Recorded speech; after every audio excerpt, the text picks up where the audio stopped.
Hey guys, this is Curtis Alexander. In this video, I got a question from a viewer about Botox and causing a drooping eyelid. So what happened, patient went in, was normally getting Botox every 3 months for migraine prevention. Noticed a few days after the last Botox injection that there was some drooping in the right upper eyelid, and basically asking, is this common? Is it Botox? Is it something else?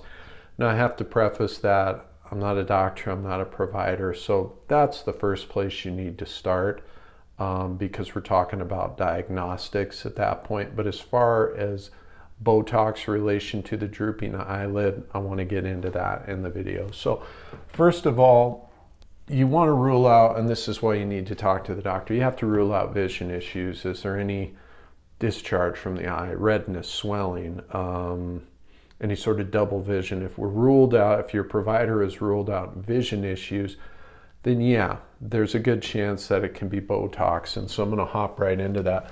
So what few people don't realize, Botox is actually a neurotoxin. I mean, if you get right down to it, that's what it does. So it affects your chemicals in your body, essentially, that can lead to denervation, which is essentially you're going to lose the voluntary contraction of your muscle fibers, and that's part of what we're trying to do when we use Botox. So it's a good thing in that regard. But what we see is that voluntary muscle movement, when it's lost, it can affect certain areas, and I'll get into a little bit of the reason why that happens. But the drooping eyelid is actually something we call ptosis, P-T-O-S-I-S. And indeed, it can occur in roughly 2 to 10% of people who use Botox. Now, a good question comes up, well, why such a wide range? And that's where we have to understand that who does the injections matters.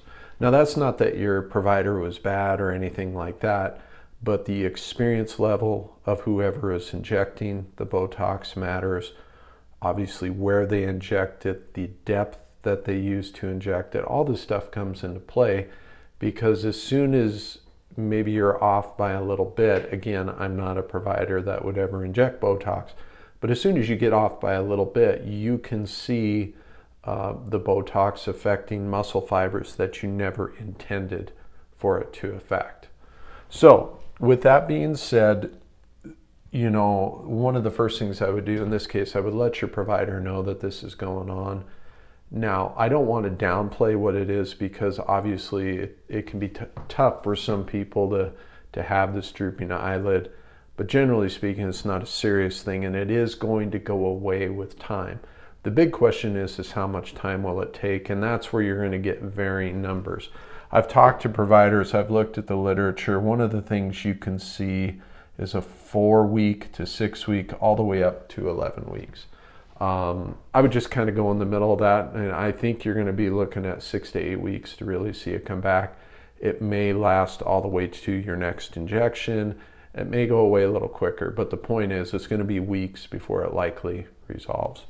Now, some people brought up, is there anything else I can do to speed up that process besides just waiting for the Botox to wear off?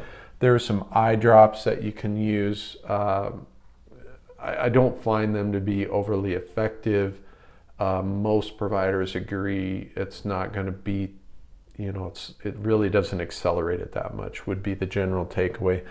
The other thing that some people will try and do, and again, this is something that talking to providers I haven't seen great success with, but they will do more Botox injections, and what they'll do is they'll try to inject into a relaxed eyebrow muscle to try to get it to counteract the effects.